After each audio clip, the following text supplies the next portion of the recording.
Hey, Jason, no intrigue on this one. This is part 2 of our 2-part very special episode about very special episodes. Excellent. Do you know what we didn't do in episode 1 with all that Arnold talk? No, what was it? We didn't talk about Dollar Store Arnold. We didn't do Webster. I thought about him a little bit, but I didn't know if he ever did any special episodes. Of course, when I know. Yes. Let me tell you about. Let me do it. The Diff'rent Strokes did the one about Arnold and his buddy. We covered that in episode 1. But that's the premise of Webster. All right, we've got a kid with a congenital problem that makes him tiny. We need to get a smaller one. Yeah. And we're gonna do that same show just on a different network. Like, what if I had said to you, the old Carson bit where he puts the envelope up to the enormous hat? Yeah. Bubbles the Chimp, Brooke Shields, and Emmanuel Lewis. That's Michael Jackson. Jackson's dates to the Grammys. So Emmanuel Lewis had an episode like the Drummonds, except this was a girl that was being violated by a teacher, and Webster was sworn to secrecy, and he went home and he spilled the beans to Karras? Yep, Alex Karras.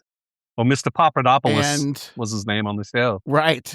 And so the same thing, it was the same show, but it was the same child. Yeah. It was the Timu Arnold. It was absolutely the same premise. You're right. The white We'd hero. even mention we that. didn't.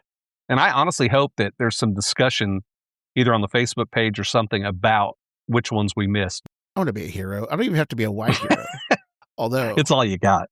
I am the whitest brother in America. I'm like those Twinkies right. They tried to release a couple of years ago. I'm spongy and white on the outside, but inside there's a little chocolate. There's a little bit. It's in there. Yeah, not here. My 23andMe just said assorted crackers, like straight up honky Irish. Put some cheese on this guy. All right. You know what? Let's do it. Let's get the music. You want to start the show? Let's do it, buddy. Let's go.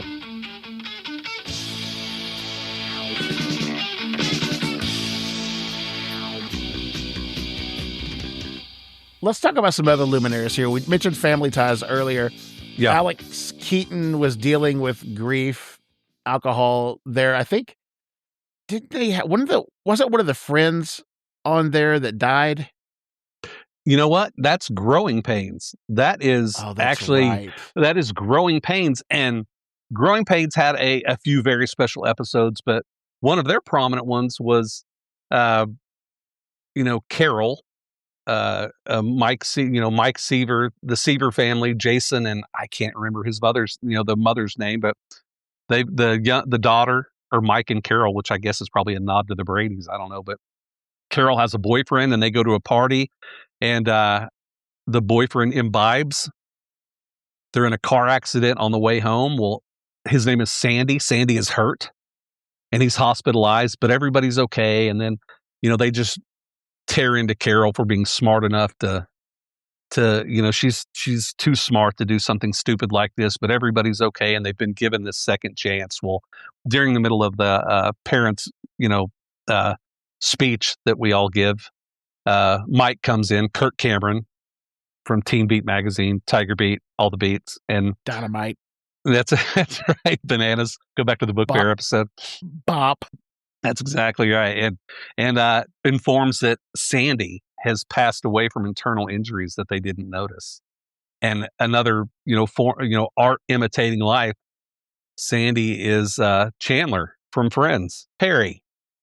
Matthew Perry. Matthew Perry is again, art imitating life. Matthew Perry is Sandy and passes away. And ketamine in a hot tub's got to be a better way to go than getting smashed in a car. Well, especially internal injuries, because they show him on the episode. Yeah. He's all joking around and yucking it up, and he's all fine, and then he's just not. These things touched on a bunch. I don't know if you remember, but drunk driving was just Mothers Against Drunk Driving, which I don't even hear that anymore. But we were terrified. There were things we were terrified of as a kid. For the first 5 years of my life, I was pretty sure it was quicksand or stop, drop, and roll, that I was going to burst into flames at any second, right? Right. Yeah. And then they came out that underoos flammable. I remember that, and me going, well, this is about as bad as it gets. Then I start watching these shows when I'm 9 or 10, and I'm like, well, I can't go to the bike shop anymore. There was an episode of Mr. Belvedere. Oh, no. That, did you see this one? I didn't rewatch it, but I know the one you're talking about. And let's see if we're talking about the same one.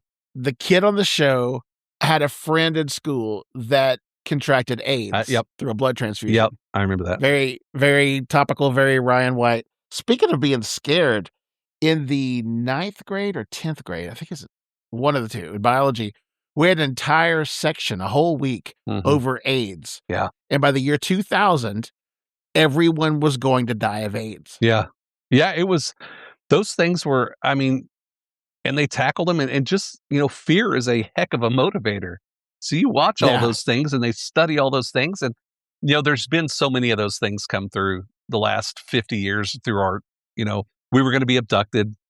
We were going to die of quicksand, burst into flames. Yes. Can't go to the bicycle. Somebody's going to kidnap you. They're going to hurt you. And they had all those shows. That terrible show, Small Wonder. Yeah, oh my word. Where a scientist invented an android little girl, which is creepy enough. Yeah. And she was a terrible actor, too, if I remember correctly. You watched a recent episode. Yeah. Yeah. So I watched this last night, and I did this for the people, so they don't have to. Oh. This girl was abducted. Kind of. It was convoluted. Like, there was a brother that was writing in the school paper and did some, like, yellow journalism, like, making this stuff up. And then she wasn't abducted, but then it was as convoluted as the premise of that entire series anyway. Yeah. And I think there was a lesson learned, but I think the bigger lesson was don't greenlight terrible shows like this. Have a 10-year-old girl act like she's a robot. I mean, what just a horrible premise. I don't know how long that show lasted, but wasn't she getting taller? And how did they? Well, they passed her off. If I remember correctly, they passed her off as an adopted child. She was not. Yeah. Well, I know. But, but it ran for, sadly, I do know it ran for 2 seasons. And so I'm sure they probably went, this is really going to go nowhere. And somebody owed somebody a favor to get that greenlit for a second season, because what an absurd idea. Yeah. I mean, I remember back in the 80s, McDonald's made a big deal about hiring Down's patients or Down syndrome patients, Down syndrome folk. Mm-hmm. I think there might have been something like that going on with this show. Like, hey, man. Yeah, Brian's really trying. He's written this script. Let's just give him a chance. Yeah, or just, you know what, my son's not doing well. He went to DePaul or whatever. He went to some writing school and film school, and we just got to throw him one. He's got this great idea. But at that time, there were so many of those goofy sitcoms that were coming out, and you just try to throw stuff at the wall and see if it stuck. Because the first 2 years you didn't have to pay anybody anything. I said, Gary Coleman was making $1,500 an episode, so you could start it for next to nothing. And then and the thing about the structure of these shows, like in the 80s, you could confront addiction, survive a kidnapping, and just be back to wisecracking on the couch with the family in 30 minutes. Well, most of them you could, but that going back to Growing Pains, do you remember the cocaine episode?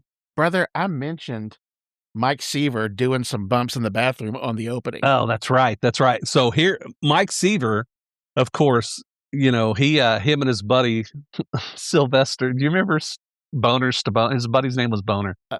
And I remember that. I never watched the show, but I know the character. I know. The great thing is his first name was Sylvester Stabone. His name was Sylvester Stabone, which always cracked me up. I like that. The only funny thing they ever did in the show. Anyway, but they did an episode where him and his buddies called Thank God It's Friday. They went to a party and they were offered cocaine. And of course, Mike's buddies want to do it, but Mike's like, no, we cannot do this. And these beautiful college girls. Hey guys, I'm going to make a whole lot of Christian-based movies later on. I know. So I can't be a part of this. He goes and he doesn't do it, and he goes home, and then he runs back into his buddies, and turns out they didn't do it either. And at the very end of the episode, to very Ferris Buellery, to reference last week's episode, they're all sitting there talking. The whole cast is hanging out. And then they do that perfectly 80s thing where everybody in the background freezes. I call that the Chips close. They always did it on Chips. They always did that. The background, but of course, they're not really free. They're still blinking because I watched it. And Kirk Cameron jumps up, and this was the first time he preached at us, was about drugs not being cool. And he went on for, a good minute and a half about it, which they are not, of course. Like, I don't think, but it just cracked me up to watch that 90-second PSA at the end of that show. Was just a perfectly 80s, his permed hair. It was just cracked me up. When it comes to him, like they wrote in his girlfriend that was an ex-Playboy model, and he balked at that and wouldn't do it. I mean, the guy lives by it. I mean, if by all accounts, he's solid. He does. And so look, he's the real deal. If he can achieve that kind of fame on a secular show and be in all of these magazines and all the pinups and pull it off, good going, dude. You remember Blair Warner, right? Lisa Welchel from The Facts of Life. They had several things where they were going to, that she was not with, and bravely took no part in some of those things. She wasn't cool. in the episode that I mentioned earlier where Damone from Fast Times, Snake, in this episode, Damone got with Natalie. So was Damone just the 80s piece of crap? Like, he did that in Fast Times with his best friend's girlfriend. Hey, we need to call down the casting and get some smarmy dude. Yeah, some smarmy dude to sneak in. Yeah. And, stick it to the main character.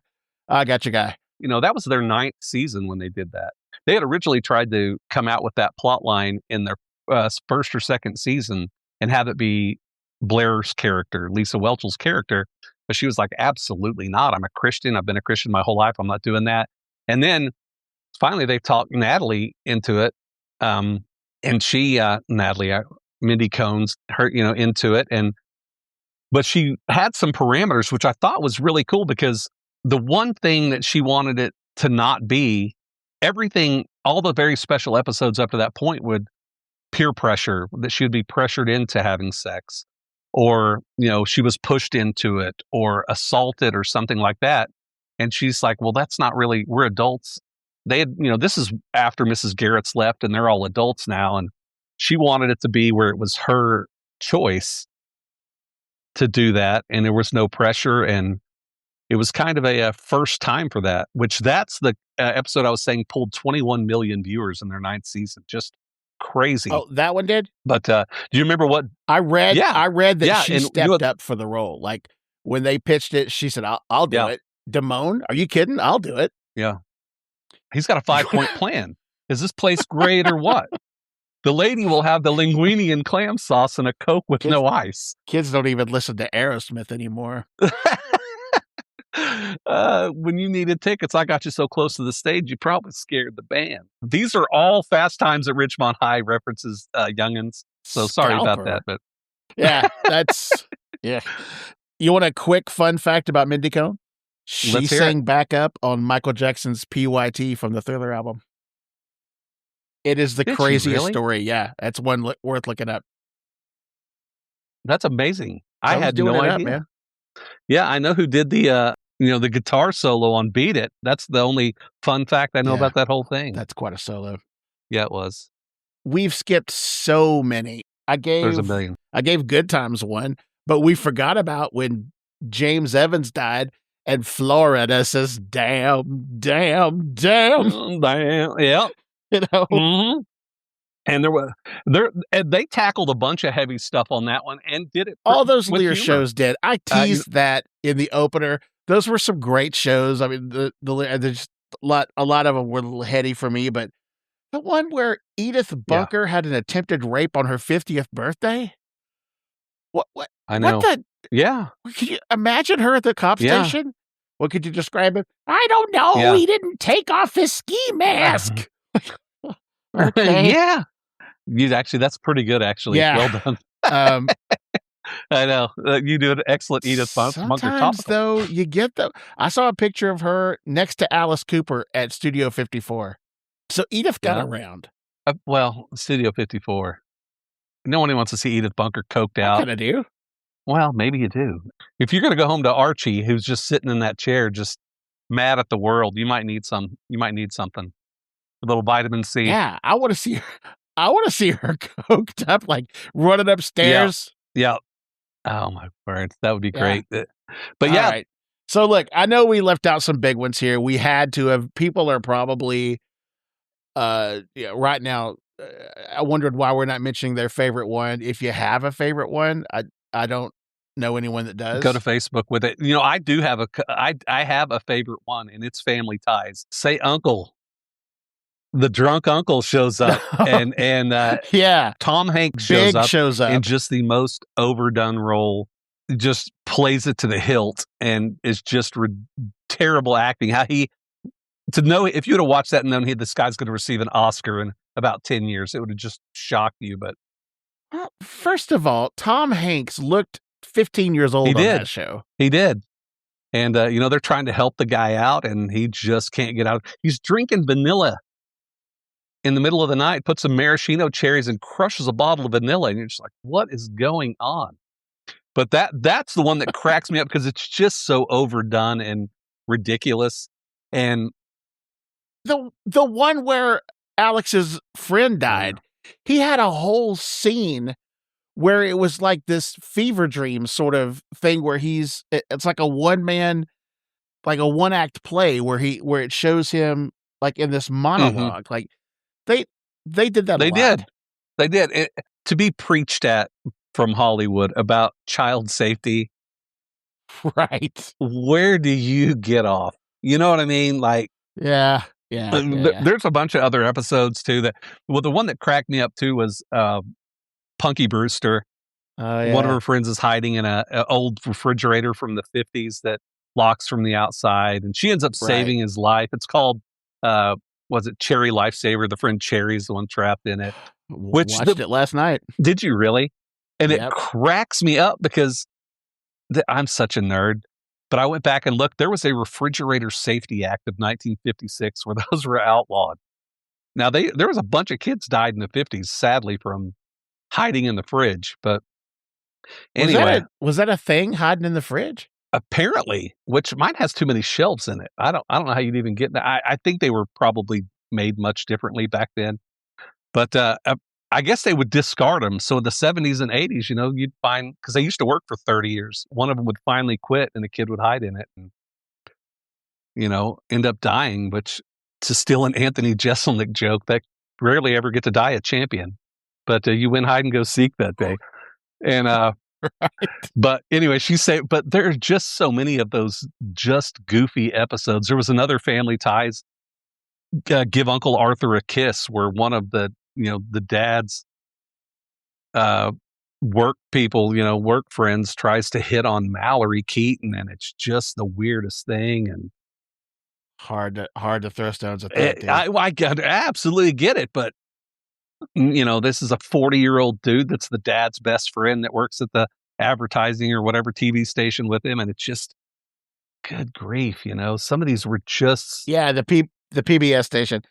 Yeah, it obviously wasn't bewitched Uncle Arthur. I don't think he would have kissed Mallory. No, but it was a creepy old dude, and I'm sure he was like 35 or something, just gross old, Right. And right, but anyway, there's just so many of those episodes because it worked formulaically. If you could tell some people this is when the Diff'rent Strokes stopped being Can't Miss TV, they had to remind you and try to convince you that it was.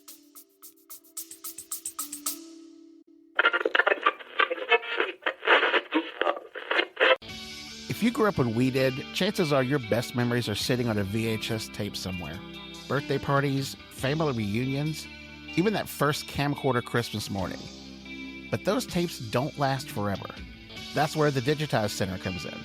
They convert your old VHS tapes, camcorder tapes, reel-to-reels, photos, slides, smoke signals into high-quality digital files, so you can actually watch them again and again and share them with the people who matter. Don't let those moments fade away in a box in the attic. Not the people, the milestones, not the memories. Head over to thedigitizedcenter.com, check out thousands of 5-star reviews, and make the call to preserve your story. use promo code FREENIGHTS for 60% off your order. That's FREENIGHTS for 60% off. Bring those memories back to life before they're gone for good.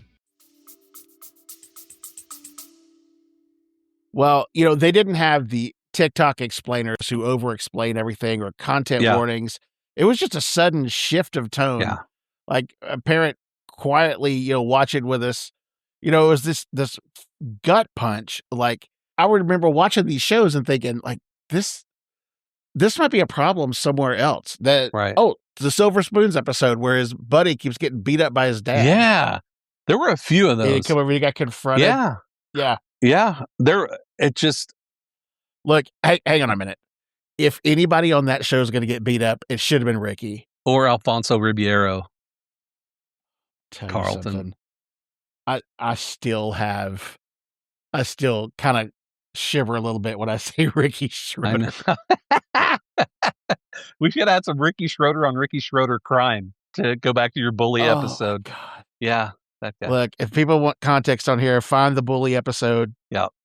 The chicken fried scandal, and it's that kid was a menace. He was. And so, yeah, what a missed opportunity to have somebody just lay out another Ricky Schroeder, just like the whipping boy. You couldn't get the real one. The Hollywood one was just as good. Right. But yeah, it was just, like I said, it was so formulaic and such a crutch for some of these episodes to go to this when they're, they started losing viewership, and kids like us that were just so married to them started aging out and getting older, and just fear sales. Sure. But again, going back to, and how dare Hollywood tell us anything? All you have to do is go back. This is the same group of people that had Judy Garland smoking cigarettes so she wouldn't put on any weight while they were filming The Wizard of Oz, and hopped up on amphetamine so that they could film for 18 hours a day so she could just dance for 18 hours. I went back and listened to, speaking of, we're going to the Facts of Life. A couple of those girls have given a lot of interviews about what it was really like. They had another very special episode where Blair was on taking diet pills. And she said, here were the studio executives trying to show the absurdity and how much pressure girls are under. And she said right before every episode, they would weigh her to make sure she hadn't put on any weight. Good Lord. So here they are preaching out one side of their mouth and just being absolutely hateful to these people. Mindy Cohn came back, I think it was between season 5 and 6. And, just like teenage girls do, her body changed and she had dramatically lost weight. And they were livid. They tried to put extra clothing and stuff on her to beef her back up because they're like, no, your character's overweight. So when she had finally, she had gotten healthy and her body was healthier, they tried to give her a certain caloric intake that she had to do to put her weight back on. Well, they taped Tootie's chest. Yeah. Like when she started developing. I mean, the show was called Facts of Life. Puberty happens. And yeah. The premise was, look how real this is. And we're going to fake everything. Yeah, man. But if you've got nothing happens by accident in Hollywood, everything's scripted, of course. It's a scripted show. And you're selling a product and that product is a known commodity. You don't want it to change. Yeah. And I get that. And those same reason that June Cleaver started wearing heels later in the show so she could still be taller than the boys. Yeah. Yeah. It's just all, like you said, every bit of that is thought out. And it's crazy, again, to be preached at by Hollywood, who you can go back and look through the child stars, Arnold, we know Gary Coleman, he passed away.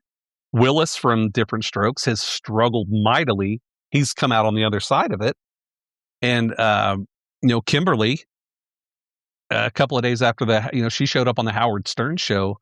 Dana Plato, obviously under the influence of something, and then a couple of days later passed away here in Moore. And then you can just go down the list. Carol from Growing Pains, struggled with bulimia because people would just write such horrible things about a teenage girl's weight fluctuating. I think the point I was trying to make, or I don't know what we were trying to make, somehow the biggest lessons we learned was that when the music got serious on those shows, yeah, you need to sit back a little bit from the TV because it's coming. It is coming. You're gonna, and you're going to get preached at a little bit, or maybe even introduce something that could never even happen, or, but just that fear behind it or curiosity made you tune in. And we did, like I said, I can still see Conrad Bain, Mr. Drummond giving his PSA to us all and let us know this is about to get heavy. I hope you can handle it. And me going, you know what? I'm 9. Bring it on, buddy. Let's hear it. Well, I'm just glad I got through this whole thing without really going into details about how Dudley got. I know. Diddled through those tough skins. Just hold it there. It's just all so cringeworthy, and it's just cracked me up again to go back and revisit it with my boys for them to sit there and go, "This is ridiculous." And I'm like, "You're 10." He's 10 years old, and I'm like, "It really is. It's just such heavy stuff. Ridiculous." Look, when I was a kid, there was a contraption for a bicycle that you could put on the handlebars on the grip and twist it like a motorcycle, and it sounds like a motorcycle. Those are the coolest. Yeah, those are the greatest. I wanted one so bad. They were $8 at Otasco, and my parents wouldn't buy me one. And I was so aggravated. And look, if somebody here's some flyers. You get these flyers out there, Scott. You got it. I'll go to every school there is. I know. And you go find your friend Jason and bring that little joker back with you, and you guys hand out flyers. Yeah. Wait, you got Galaga in your apartment? I know. Let's talk business, man. I know. I don't have to be. Who lets he was supposed to be like 10 years old, wander the streets of New York by himself to go to the bike shop. I don't know where it was in regards to their high-rise apartment, but what is Arnold doing going to the bike? This is the 80s before Giuliani got that place all cleaned up, right? I mean, yeah. New York City was rough, and Arnold just wandering the town. This is nuts. Anyway, that was that's a sidebar. So I never thought of that. Yeah. I don't know. Look, they came from the streets. That's true. Like, he brought them in. They were used to that. That was like putting them back in their habitat. Yeah, they hated it. I don't know if you remember. Well, again, we watched the first few episodes, and Willis tries to run away. Him and Arnold are getting up out of there. They're uncomfortable sleeping on these beds, and having a maid and all that kind of stuff. So you're probably right. Martha Raye was their nanny. Yeah, went over to Facts of Life was a spinoff directly of that. So Charlotte Rae. Yeah, she was chasing after those boys long before girls. Oh, I know her. Good grief, that voice. I loved it. I wish that were my ringtone. It might be soon. Yeah. Oh, that was nuts. Good stuff. All right, man. We did it. We got through it. I didn't know if we would, but we did. Tried to maintain some integrity. Didn't get too dark. I'm proud of us. I don't remember a lot of integrity, but we got it done. Well, I'm proud of you. Congratulations, man. You did it. You have no idea. All right, man. Thanks. I appreciate you, brother. See ya. See ya.